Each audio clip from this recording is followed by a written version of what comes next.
Today we start chapter 17, which is bearings and scale drawing. And this chapter is very important in real life because it will allow you to give your position in whatever part in the word.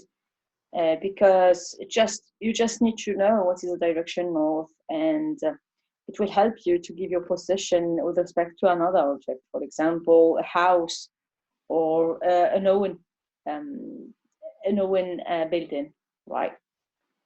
And it's very helpful in sailing in seas. Okay, so whenever you are taking a boat, you need to have compasses with you, and it will help you to get your direction with respect or from other objects in sea. And scale drawings are very important for you to summarize directions, for example, or a map that you will use to get to a position, right? We will talk about that later, but let's start with bearings. So what are bearings? So a bearing describes the direction of one object from another. Yeah, and it's always the angle measured from north in clockwise direction. And it's the angle between the north and the other object, right, from a given point. And it can be whatever value between 0 and 360, since it's an angle, so it can have any value between 0 and 360. 360 is the maximum value that you can have from a point or at a point, a full tour.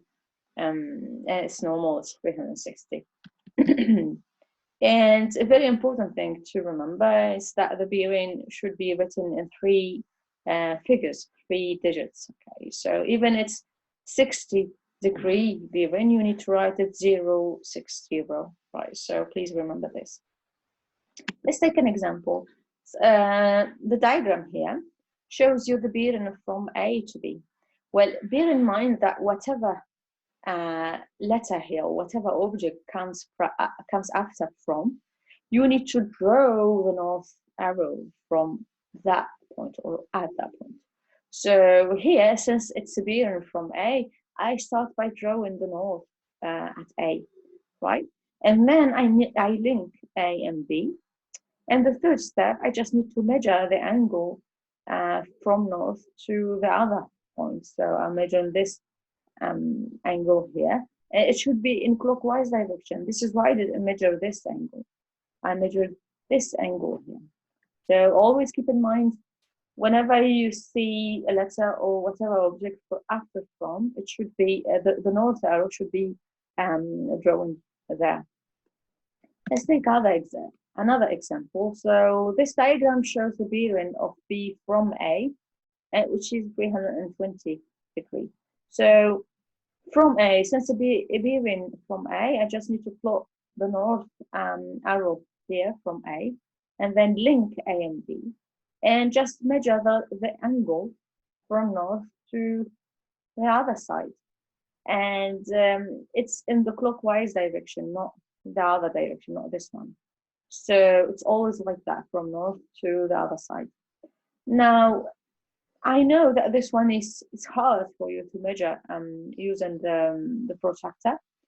Well, you just need to measure this one using the protractor and minus this angle from 360 to get this angle, right? So always keep in mind that, yeah, I need the angle from north to the other side, but it's okay if I measure this one and minus it from 360, since I know that all this full turn is 360. Let's take an example. So the diagram shows the houses of 3 friends, Kyoko, Kay, and Krishna. So Kyoko's house, Krishna's house, Kay's house. And they ask you to